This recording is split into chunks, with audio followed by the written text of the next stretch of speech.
et puis vinaigre. Kaki vinaigre. Passi pani 4 parties bac, vinaigre. Ils sont cultivateurs, ils sont vinaigres. Si t'as pas tête là, comment manger? Mon petit coco. Tu vas voir.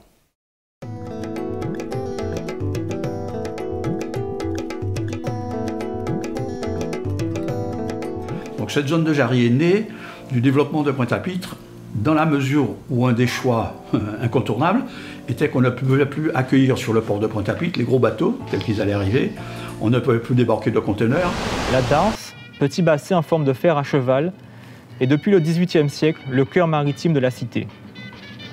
Des navires de tout rang, goélettes, trois-mâts, gabarres, viennent y accoster pour débarquer des marchandises, des passagers ou le courrier postal des dépendances.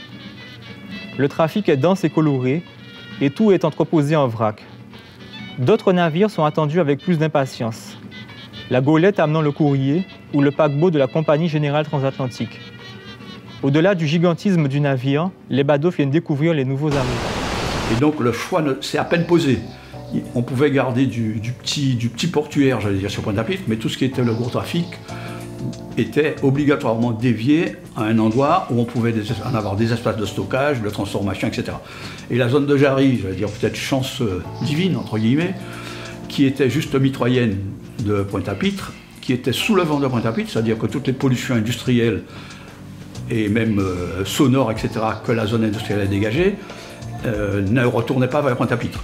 En plus, la zone était relativement libre et proposée à cet instant-là par le propriétaire à un prix extrêmement abordable, d'1,50 franc. Donc ça veut dire que le prix d'achat, à l'époque pour nous, était de 0,25 € le mètre carré, ce qui est extrêmement intéressant. Bon. Donc il est clair qu'on n'a pas rechigné à payer le propriétaire, j'allais dire quasiment cash. Il était content d'ailleurs, parce qu'il ne voyait pas ce qu'il allait faire de ces terrains. Il a changé d'avis quelques années après, quand il a vu la valorisation. Ce propriétaire nous a vendu autour de 500 hectares quand même, c'est pas rien.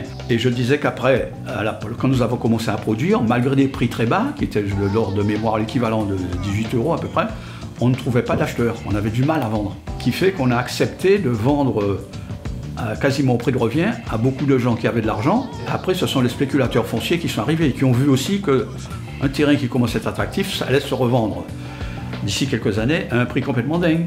Et je vous rappelle qu'aujourd'hui, à Jarry, le prix du terrain, c'est entre 300 et 500 €. Et je connais des terrains qui sont à près de 1000 € du mètre carré, j'entends. Ces gens-là, pour agrandir le terrain vendable, ils ont commencé à remblayer de la mangrove. Ça leur faisait gagner du terrain vendable. Et le deuxième malheur, c'est qu'entre l'imperméabilisation des sols, que nous-mêmes on a créé avec les routes et tout, les bâtiments, les parkings, tout ce que vous voulez, les flux pluviaux qui se sont accélérés depuis plus d'une vingtaine d'années, petit à petit chaque année, sur le moment, il tombe plus de pluie. Des terrains plus petits qui sont moins absorbants, et ces fameuses mangroves qui servaient de bassin de compensation et de régulation, mais tout en réduit la surface, c'est-à-dire leur capacité de régler les débordements ou les inondabilités fortes sont réduites.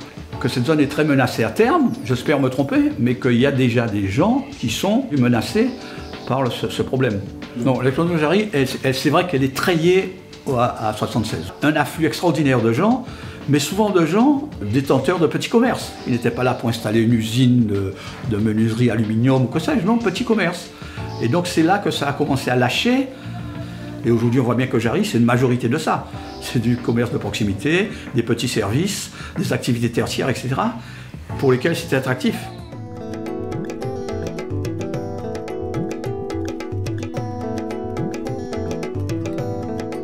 Alors, Jarry, au départ, c'est une zone de palétuvier. L'opération, il s'agit d'implanter le port industriel de Jarry.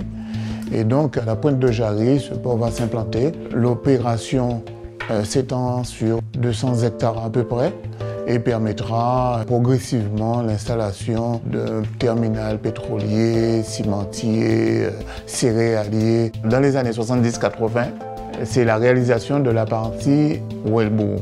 Il y a une voie principale, une colonne vertébrale, c'est donc la voie de Wellbourg avec 2 voies parallèles sur une zone qui progressivement va atteindre les 400 hectares. La route est perpendiculaire à la voie principale avec donc la colonne vertébrale et Wellbourg avec des voies de liaison et les lots dégagés vont permettre effectivement d'aller vers des industries plus légères, la vente de commerce en gros. On est aux alentours des années 70-80. Se posent des problèmes, à la fois des problèmes de circulation, et la demande est de plus en plus forte. Ça devient de plus en plus difficile de stationner dans Pointe-à-Pitre. Jarry pourrait offrir peut-être une réponse aux personnes qui viennent faire leurs courses. Alors, à cette période-là, des aménagements sont faits, donc la voie principale, mais aussi suivra la voie verte. En cela, elle offre une sortie supplémentaire. La zone du côté de Moudon, sur à peu près 300 hectares, là on est aux alentours des années 80-90. Jarry, en chiffres, c'est quand même 3600 entreprises, 16 000 employés, un trafic sur les voies principales de 15 000 à 60 000 véhicules jour. Mais Jarry, c'est aussi une menace pour la mangrove, mais c'est aussi une continuité vers la zone de la Jaille, vers aussi la zone de Jabron. Et à un moment donné, effectivement, il faut penser à l'arrêter puisqu'elle aspire des activités du reste de l'agglomération, mais des autres communes de la Guadeloupe. On se dirige droit vers Jarry et le désert guadeloupéen. L'aménagement du territoire, je rappelle, c'est quand même la répartition des hommes et des activités. Il y a un vrai paradoxe. Comment vouloir aménager, équilibrer le territoire et tout concentrer à cet endroit-là?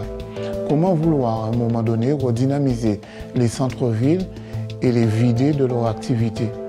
On ne peut pas laisser uniquement des communes, des villes dortoirs, des agglomérations dortoirs. Il va falloir effectivement penser à l'aménagement du territoire.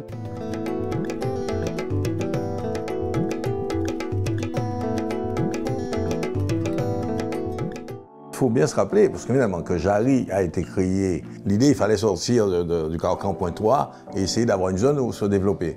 Donc Jarry a démarré, a commencé comme ça. Ça a pris de l'ampleur, mais la demande était sur le business, le commerce, les bureaux, c'est-à-dire l'activité immobilière qui est rentable. De ce fait, on a vu beaucoup de monde arriver. Je dirais vers 87-88, on a vu arriver le commerce. Et le commerce a commencé à se créer. Sur Ouelbourg, on a commencé à avoir des grands magasins de meubles, parce que ça a besoin de surface. Il leur faut 1500-2000 mètres carrés. Et effectivement, il y a eu des transferts de Pointe-à-Pitre vers Jarry, parce que les gens avaient besoin de beaucoup de surface. Et on a vu commencer à s'installer les premiers magasins, et le développement commerce-bureau s'est fait de plus en plus. Et c'est vrai qu'on est arrivé à cette situation où on a plus de commerce finalement, et l'activité a lâché. Mais parce que les terrains sont devenus chers. Un industriel n'achète pas 1000 francs du mètre carré. À l'époque, c'était 1000 francs du mètre carré en 89. Comment vous pouvez dire à un industriel d'acheter du terrain à 1000 francs du mètre carré quand il lui faut au moins 5000 mètres carrés pour monter un bâtiment normal de production? Ça veut dire tous les risques de Jarry. C'est un plan Céveso là-bas. Il y a le fait que Jarry est plat, à faible niveau. Donc en cas de tsunami, en cas de problème maritime, il y a des risques d'inondation réels sur une bonne partie de la zone. Donc il y a des risques d'inondation. Bon, la desserte pose problème parce qu'on n'a pas pensé grand. On a développé une mégazone. Une mégazone. Alors là, et c'est là qu'on se pose la question, avons-nous pensé réellement l'aménagement du territoire en sens de développement? Le développement nous a poussé, nous n'avons pas pensé le développement, nous avons subi le développement. En 85, j'ai un atelier de production de charpente métallique et je constate bien une chose, il n'y a pas de terrain disponible et ça coûte cher. Mais il y avait beaucoup d'industriels qui se sentaient limités. Donc à ce moment-là, je me suis dit, il faut trouver une solution. Donc il faut créer une autre zone. Donc il fallait aller plutôt du côté de Sainte-Rose. Sainte-Rose, il y avait la Boucan. Et par hasard, j'avais vu ce terrain qui était là, il y avait de la canne dessus, c'était le terrain de Simonette. En un an, on a déclassé 30 hectares. En mars, la première tranche était faite. Les premiers 15 hectares ont été inaugurés, tout la zone était fonctionnelle. J'ai fait Jola, j'étais assez content de moi. Mais je me disais, c'est quand même dingue que j'ai fait une zone comme ça, dans un pays, tout seul, en un an. J'ai décidé, j'ai fait en un an, tout seul, une zone industrielle. Mais tout seul. C'est pas logique. Il y a quelque chose qui m'a toujours dérangé. C'est pas logique, ça doit être intégré dans une pensée collective, quelque chose de programmé. On parle de développement, j'entends parler tout le temps de développement. Qu'est-ce qu'on fait réellement aujourd'hui, développement? Le devoir qu'on a, c'est de créer les infrastructures pour permettre à des investisseurs privés de faire du développement. Mais on ne le fait pas, ça. Colin s'est développé. Mais Colin, C'est presque comme si coller en Nouville, c'est des extensions de Jarry, on est bloqué. Jarry, c'est une sorte d'aimant. Je pense qu'à Capesterre, cette zone-là aurait dû voir le jour depuis fort longtemps. Ça, c'est un point d'équilibre intéressant. On est dans un carcan. Or, le développement, comme je vous dis, il ne se fera jamais tout seul. De 80 à aujourd'hui, quand on regarde, on peut dire qu'on n'a pas avancé. Donc, il faut quelque chose de solide, de cohérent et de structuré. Eh bien ça, pour l'instant, malheureusement, on n'en est pas. On n'en est pas du tout dedans, on en est loin encore. Et il y a un travail énorme à faire pour arriver là.